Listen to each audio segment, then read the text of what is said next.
Start. हमारा देश भारत एक प्राचीन देश है।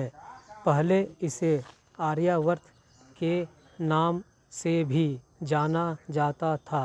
आज से कई शताब्दियों पहले संपूर्ण विश्व भारत देश का लोहा मानता था।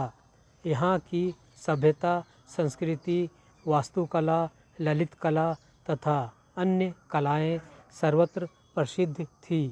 इसके उत्तर में पर्वतराज हिमालय शोभायमान है। भारत की पवित्र धरती में से गंगा, यमुना और सतलज जैसी असंख्य नदियों का जल प्रवाहित होता है। इसके साथ साथ धरती से सोना, चांदी, तांबा और लोहा आदि विभिन्न प्रकार की धातुएं निकलती है।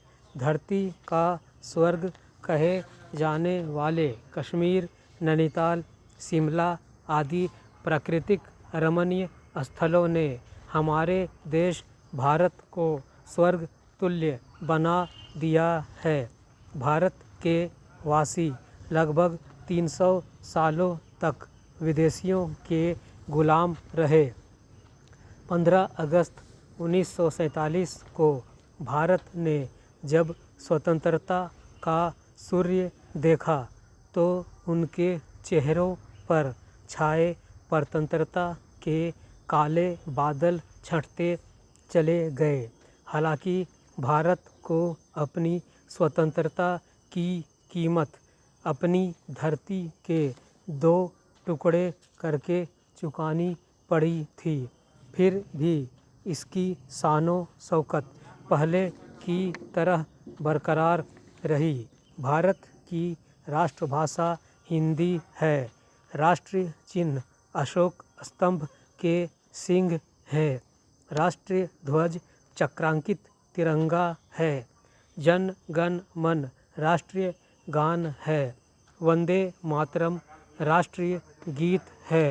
राष्ट्रीय पशु बाघ है और राष्ट्रीय पक्षी मोर है।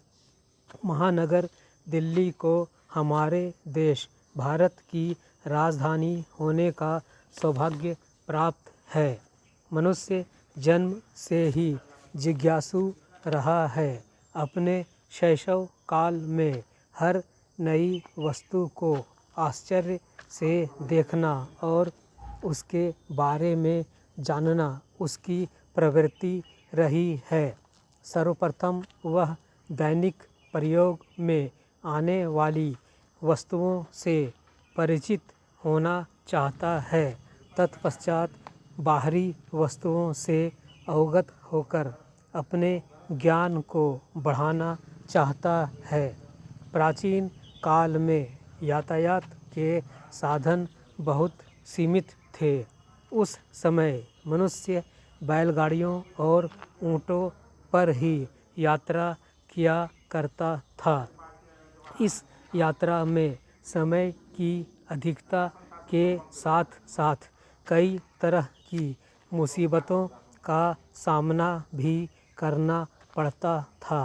मार्ग दुर्गम थे तथा चोर लुटेरों का भय रहता था। आधुनिक काल यातायात के साधनों से परिपूर्ण है। कम दूरी की यात्रा के लिए मनुष्य के पास साइकिल, स्कूटर, कार और बसों की सुविधाएं उपलब्ध हैं तथा लंबी दूरी की यात्रा करने के लिए वह रेलगाड़ी और वायुयानों का सहारा ले सकता है। कहने का तात्पर्य यह है कि विज्ञान की दौड़ के साथ साथ आज यातायात के साधन भी दिन प्रतिदिन सुलभ होते जा रहे हैं। देश भ्रमण के दौरान मनुष्य जिन स्थलों को देखता है, हाथों से जिन वस्तुओं को छूता है, उन्हें वह कभी नहीं भूल पाता। स्टॉप।